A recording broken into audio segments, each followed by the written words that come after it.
बुधवार को क्यों की जाती है भगवान गणेश जी की पूजा। इस वीडियो में हम आपको 5 रोचक बातें बताते हैं। भगवान गणेश का स्मरण किसी मंगल कार्य को आरंभ करने से पहले किया जाता है। माना जाता है कि अगर आपके किसी काम में बाधा आ रही हो तो भगवान गणेश का नाम लेना चाहिए।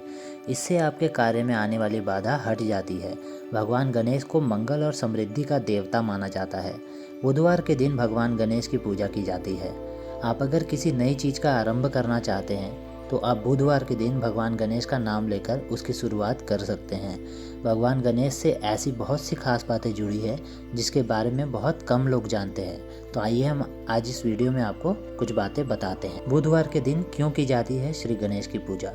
भगवान गणेश की पूजा बुधवार के दिन करने से एक कहानी जुड़ी हुई है। माना जाता है कि माता पार्वती ने जिस दिन भगवान गणेश को निर्मित किया था उस दिन कैलाश पर बुद्ध देव भी उपस्थित थे। बुद्ध देव ने जब विनायक के दर्शन किए तो उन्होंने प्रसन्नता पूर्वक अपना दिन यानी बुधवार को भगवान गणेश को समर्पित कर दिया। इस कारण बुध ग्रह के प्रतिनिधि दिन बुधवार के दिन श्री गणेश की पूजा की जाती है। भगवान गणेश ने 3 साल तक लिखी थी महाभारत। माना जाता है कि गणेश जी केवल बुद्धि और मंगल कार्यों के देवता ही नहीं हैं, बल्कि भगवान गणेश की लेखन गति भी बहुत तेज थी। यही कारण था कि देव व्यास ने महाभारत को लिखने के लिए गणेश जी को चुना था। जिस महाभारत को लिखने में कोई और देवता सदियां लगा देता, उस महाभारत को देव व्यास के कहने पर गणेश जी ने लिखा था। भगवान गणेश को पूरी महाभारत लिखने में 3 साल का समय लगा था। गणेश जी के दर्शन सामने से ही करें। मान्यता है गणेश जी के पीछे पीठ की तरफ दरिद्रता का वास होता है, इसलिए हमेशा सामने से ही गणेश जी के दर्शन करने चाहिए। आप मंदिर से बाहर निकल रहे हैं तो हाथ जोड़कर पीछे कदम हटाते हुए सामने हाथ जोड़कर बाहर निकलें।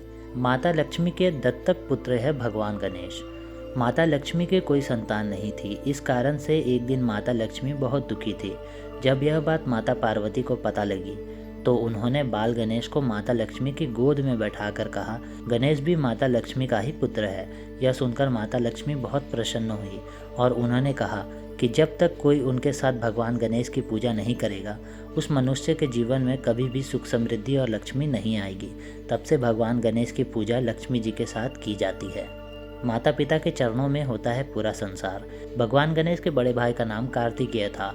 एक दिन कैलाश पर बात हुई कि जो सबसे पहले संसार का पूरा भ्रमण करके आएगा वो देवी पार्वती और भगवान शिव से सबसे ज़्यादा प्रेम करता होगा। यह सुनकर कार्तिकेय संसार का चक्कर लगाने के लिए चल दिए, जबकि गणेश जी ने अपने माता पिता के चक्कर लगाकर कहा, माता पिता के चरणों में पूरा संसार होता है, इसलिए उन्होंने संसार का एक चक्कर पहले ही कर लिया है। इस तरह भगवान गणेश ने अपनी बुद्धिमत्ता का परिचय दिया।